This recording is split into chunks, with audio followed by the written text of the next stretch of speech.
Mafia queen. एक नई शादी, एक पुराना प्यार ने लिया एक बार फिर से एक बेगुनाह मर्द की जान।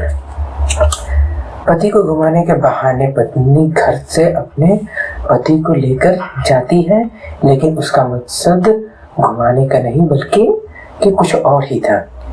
सुनसान सड़क पर पहले से कुछ लोग इंतजार कर रहे थे, जो कौन थे किसी को नहीं पता। इस पूरी कहानी में मुख्य किरदार तीन लोगों का है। आशीष पति, अंजलि पत्नी, संजय बॉयफ्रेंड। सबकी एज लगभग 23, 25, 27 साल की बताई जा रही है। एक खबर सामने आई थी, एक कपल जिसका एक्सीडेंट हुआ था और लूटपाट का भी मामला सामने आया था। पति की मौत हो जाती है और पत्नी बच जाती है, बेहोश हो जाती है।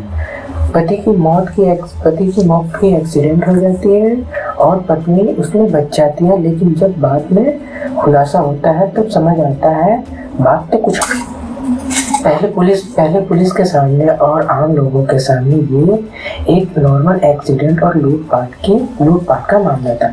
लेकिन जब बाद में खुलासा होता है तब हैरानी होती है। अंजलि और संजय, इन दोनों का रिलेशनशिप लगभग 6 से 7 सालों का था। दोनों का रिलेशनशिप लगभग कॉलेज के टाइम से ही था और दोनों के फैमिली को भी पता था कि हाँ, ये दोनों रिलेशनशिप में हैं।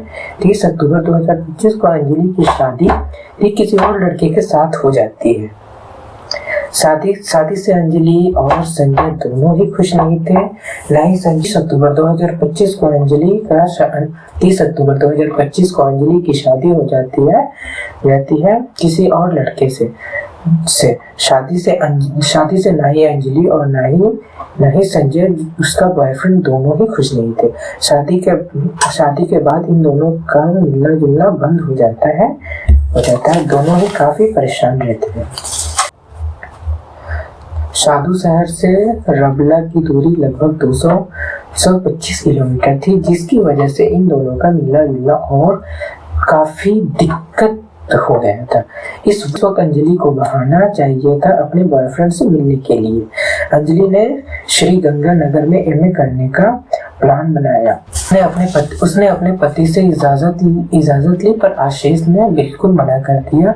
इस वजह से अंजलि और भी गुस्सा हो गई। जब अंजलि और संजय की बात हुई तब अंजलि ने बताया उसका पति उसे एमए करने के लिए मना कर रहा है और अंजलि अपने बॉयफ्रेंड संजय से मिलने भी नहीं जा सकती थी।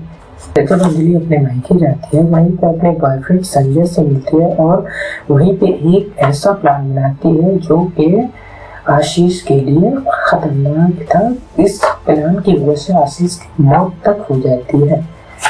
अंजलि अपने ससुराल जाने के बाद लगभग 30 जनवरी को खाना खाने के बाद अंजलि ने घूमने का बहाना बनाया।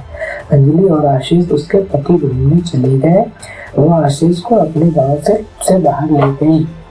तो उस जगह पे पहले से ही संजय, रोहित, बादल छुपे हुए थे, जिनको मर्डर करने का सुपारी दिया गया था। ये जगह आशीष के घर से लगभग 200 मीटर दूर थे। अंजलि को इशारा मिलते ही ये तीनों बंदे आशीष के ऊपर टूट गए और बुरी तरह से मारा। सर पे लाठी मारी और इतने पे भी आशीष ने दम नहीं तोड़ा, जिस वजह से इन तीनों ने ही गला घोट कर आशीष का मौत कर डाला। पहले पुलिस के सामने और आम लोगों के सामने ये एक एक्सीडेंट और लूटपाट का मामला था। सर पर डंडा लगने की वजह से आशीष की मौत हो गई। इस पूरी घटना को अंजलि ने लूटपाट के हिसाब से पुलिस को दिखाना चाहा। अंजलि ने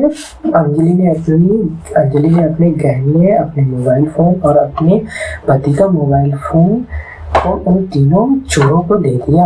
पुलिस जब पहुंचती है, दोनों का रवाना हॉस्पिटल देखा जाता है और डॉक्टर ने आशीष को उसे तुरंत मृत घोषित कर देता है।